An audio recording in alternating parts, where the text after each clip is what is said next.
Para sa mga registered criminologists, paano nga ba kumuha ng Certificate of Good Standing para makapag-renew ng PRC license? First step. Ang unang requirements, kailangan meron ka ng Certificate of Registration as Criminologist na galing sa lupon. Ano ang pwedeng gawin kung wala kang kopya ng Certificate of Registration? Makukuha ang Certificate of Registration sa PRC office kung saan unang na-issue ang PRC ID mo. Pwede mo itong kunin ng personal sa opisina nila o kaya through courier service. Kung through courier service mo kukunin ang core mo, kailangan mong mag-email sa PRC office kung saan initially o unang na-release ang ID mo pagkatapos mong pumasa ng exam. Padadalhan ka ng PRC ng request form na gaya ng example na nandito sa aking presentation.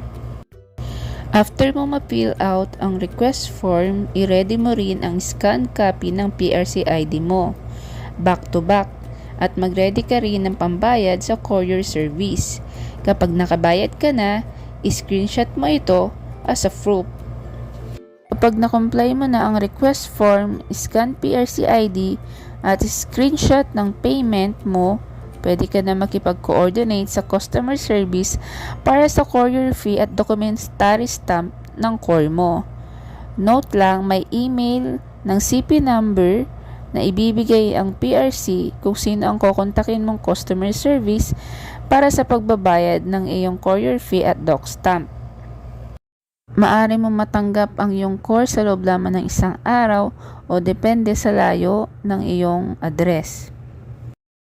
Second step. Susunod na gagawin ay mag-ready ka ng iyong pambayad sa halagang 2,800 pesos. So, ipapadala mo itong payment na ito sa Metrobank account name ng Professional Criminologists Association of the Philippines. Pwede mo itong bayaran through GCash or through online banking. Third step. Pag okay na lahat ng requirements mo, ay mag-email ka sa pickup.philippines@gmail.com at ibibigay nila ang mga forms na kailangan mong fill upan. Once na i-submit mo na ang mga form, kinabukasan o ilang araw ay makaka-receive ka ng endorsement for the issuance of Certificate of Good Standing. Fourth step.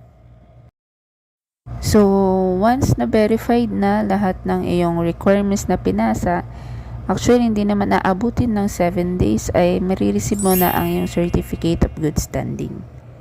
Marireceive mo ang soft copy ng iyong Certificate of Good Standing sa iyong email at after 30 days ay marireceive mo ang iyong hard copy.